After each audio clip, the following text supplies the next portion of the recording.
ఉదయ్పూర్కు 110 కిలోమీటర్ల దూరంలో చిత్తోర్గఢ్ కోటది శతాబ్దాల చరిత్ర. ఎన్ని ఆక్రమణలను, దాడులను చూసిందో చిత్తోర్గఢ్. శిథిలమైన ప్రతిసారి శిథిలాల నుండి శిఖరాలకు లేవడానికి ప్రయత్నించింది. శిలలు ద్రవించి ఏడ్చినవి అని శిథిల హంపీలో ఒకనాటి వైభవాన్ని చూసి పొంగిపోయాడు కొడాలి వెంకట సుబ్బారావు హంపీ క్షేత్రం కావ్యంలో. అలాంటి హంపీ మట్టిలో మట్టిగా కలిసిపోయిందని అక్కడి బండరాళ్లే గుండెలు పగిలేలా ఏడుస్తున్నాయట. 1565లో తల్లికోట యుద్ధంలో అళేరామరాయల తల నరికిన తరువాత విజయనగర రాజధాని హంపీని పునాదులతో పాటు పెకలించడానికి, తగలబెట్టడానికి, మొత్తం దోచుకోవడానికి ముస్లిం రాజులు నలుగురూ ఏకమయ్యారు. 330 ఏళ్ల పాటు ఆకాశమే హద్దుగా ఎదిగిన హంపీని 6 నెలల పాటు తగలబెట్టి బూడిద చేసి పగ చల్లారాక వికటాట్టహాసం చేస్తూ సంపదనంతా దోచుకెళ్లారు.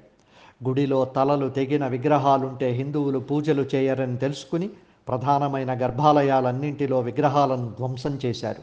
ఆనాడు తెగిన హంపీ తల ఇక లేవలేదు.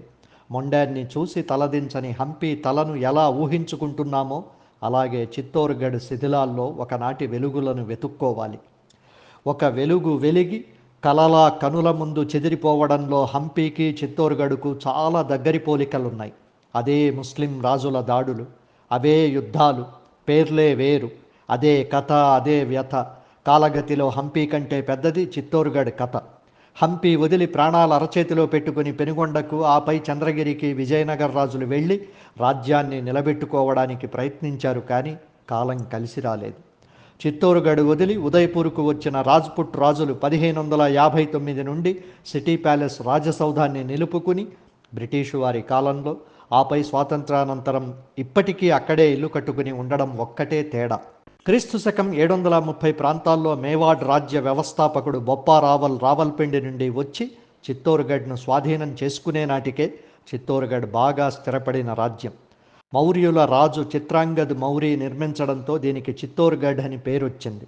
ఇదే ఒకనాటి పురాణాల్లో పేర్కొన్న చిత్రకూటం అని కొందరి వాదన.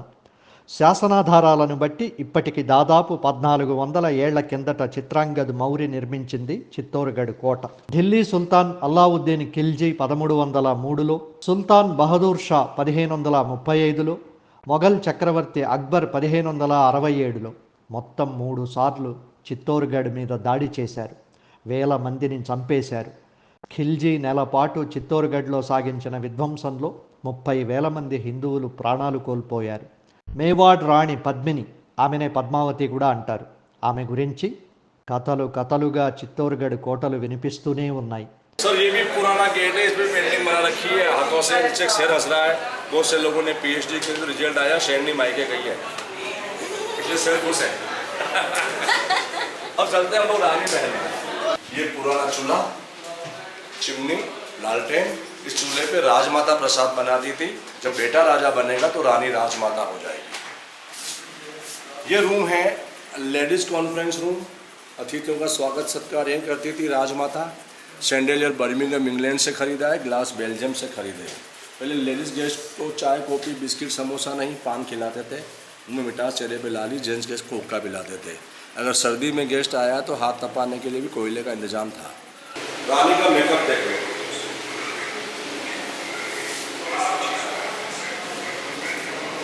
బాలీవుడ్ సినిమాల్లో ఆమె కథా వస్తువై హీరోయిన్ కూడా అయ్యింది. టీవీ సీరియళ్లలో, ఓటీటీ వెబ్ సిరీస్లో ప్రధాన పాత్ర అయ్యింది. శ్రీలంకలో పుట్టి చిత్తోర్గఢ్కు కోడలిగా వచ్చిన ఆమె అందం గురించి కవులు కవితలు రాశారు, చిత్రకారులు బొమ్మలు గీచారు, శిల్పులు శిల్పాలు చెక్కారు. ఆ నోట ఈ నోట పడి ఆ సంగతి అల్లావుద్దీన్ ఖిల్జీ దాకా చేరింది. ఆమెను ఎలాగైనా చూడాలనుకున్నాడు. ఆ ఉద్దేశంతోనే చిత్తోర్గఢ్ కోట మీద దాడి చేశాడు, కోటను గెలిచాడు, రాజును బంధించాడు. కానీ రాజస్థానీ రాణులు పరదాల మాటునే ఉంటారు, పరపురుషుడి ముందుకు రారు.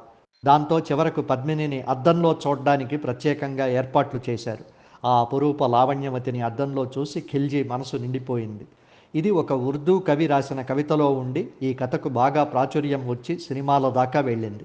మరో కథనం ప్రకారం 1303లో ఖిల్జీ చిత్తోర్గఢ్ కోటను జయించాడని తెలియగానే రాణి పద్మిని 3000 మంది మహిళలతో కోటలో ప్రత్యేకంగా ఏర్పాటు చేసుకున్న చితిలో దూకి ఆత్మార్పణ చేసుకుంది.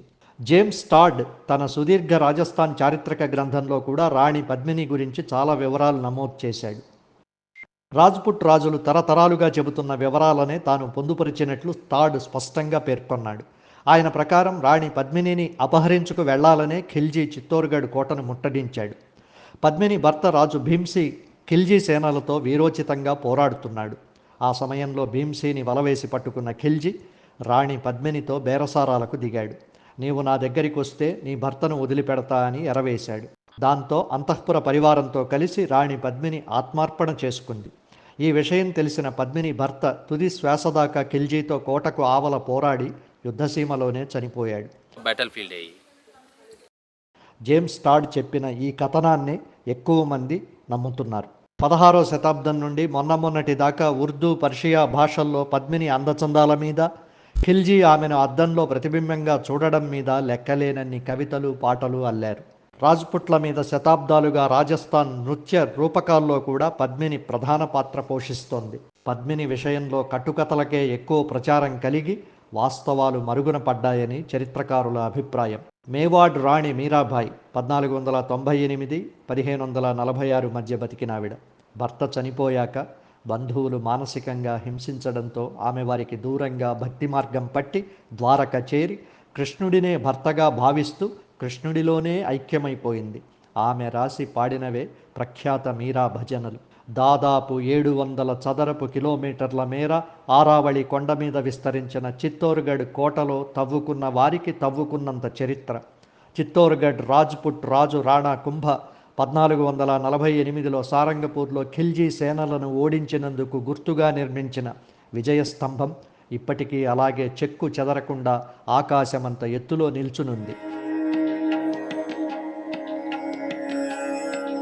4 ఏళ్లు వర్షాలు పడకపోయినా కోటలో నీళ్లకు కరువు లేకుండా రాతిని తొలిచి నిర్మించిన కృత్రిమ చెరువులు ఇప్పటికీ అలాగే ఉన్నాయి.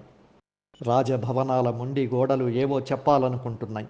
రాజులకు, రాణులకు విడివిడిగా ఈత కొలనులున్నాయి. 19 దేవాలయాలున్నాయి.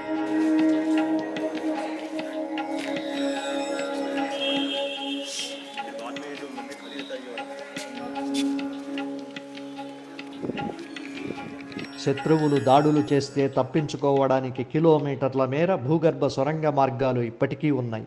ఏనుగులు, గుర్రాలు, రథాలు, మేనాలు తిరగడానికి విడివిడిగా దారులు కూడా ఉన్నాయి.